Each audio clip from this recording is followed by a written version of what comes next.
Hi everyone, Tyler here. So today I want to kind of continue the conversation that I started on Sunday and talk about Turisas' newest album, Turisas 2013. Now the album came out last year, of course, based on the title. And I remember when they announced it, I was pretty skeptical. I mean, Turisas 2013, what kind of a title is that? I was personally very confused and I thought for a while that it was a working title. Turns out that's not the case. And then they subsequently released the first two singles, and I was even more skeptical. One of them I did enjoy, but the other I didn't really click with. And at that point, I was just very much put off by all the things that had kind of changed with their sound and what was going on with how they were putting out the album. And so I said, you know what? I'm a huge Turisas fan, but I think I'm going to sit this one out. Little did I know that in just a few short months, I was going to be completely changing my opinion on the album. So the album came and was released, and I really didn't listen to it at all. I didn't give it a chance past the first two songs that I had heard when they released as singles, and I didn't really have any desire to listen to them either. But one day I happened to be listening to some Turisas on YouTube, and I saw that they put out a music video for the song 10 More Miles off of the new album. And I said, okay, maybe I'll give this song a chance. And I listened to it and watched the music video, which, by the way, I would highly recommend. It's actually quite good.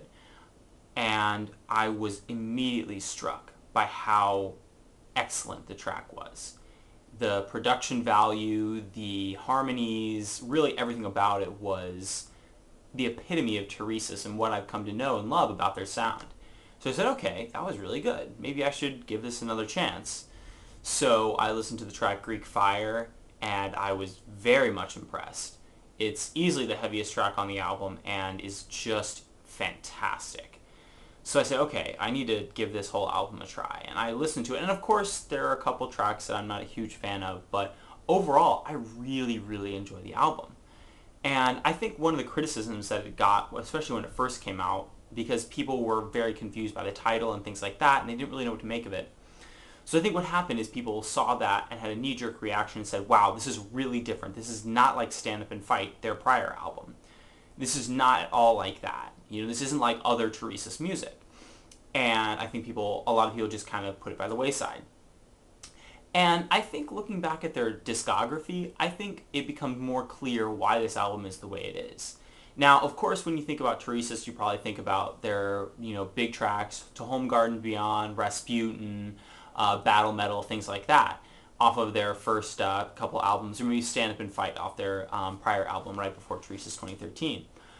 But the real case is that each of their albums is actually fairly individual.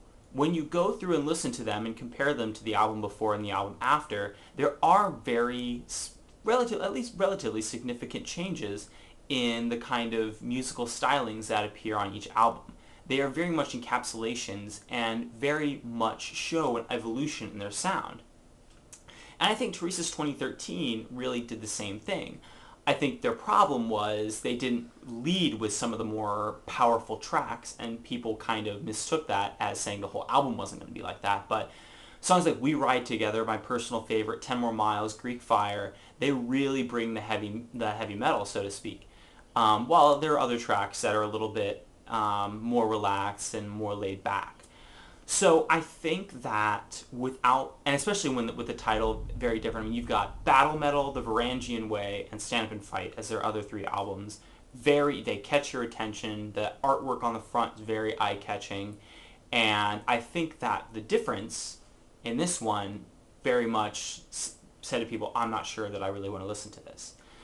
And it's actually very interesting. When I was listening to the album, I was listening to it on YouTube, I would go down through the comments and you could see kind of where the crux was and where people were starting to change their opinion and shift how they thought about the music. There were a lot of comments that I was seeing that said, when this album first came out, I didn't give it a chance, but now that I've listened to it, I love it. And now, personally, I love Stand Up and Fight. That's my favorite Turisas album. But this one is definitely really, really good. It's, of course, not my favorite, but it definitely deserves more attention than it's gotten, and I think that it is absolutely an excellent album that you guys should all check out. I'll try and link down below to where you can buy the album, and or you give it a listen to on YouTube. And take a listen. You might find your favorite Turisas track on there. We Ride Together is absolutely one of my favorites of all of their discography. It's fantastic. So if you're like me and we're a little bit skeptical and haven't had a chance to hear any of their music performed live, which, by the way, it really does a great job. It really holds up live, especially this, even the stuff off the new album. Then give it a chance. Give it a shot. Take a listen, and hopefully you'll get a little bit more out of it than you thought you were going to, especially based on the title and the singles that they put out. So remember to hit the like and subscribe buttons down below. It really helps me out. And if you guys like this review, I'll be doing more next week. I upload every Sunday, Tuesday, and Friday with artist spotlights, album reviews, and general videos. So give those a watch. There's a bunch more on my channel. And I hope I'll see you guys in the next video. Everybody take care.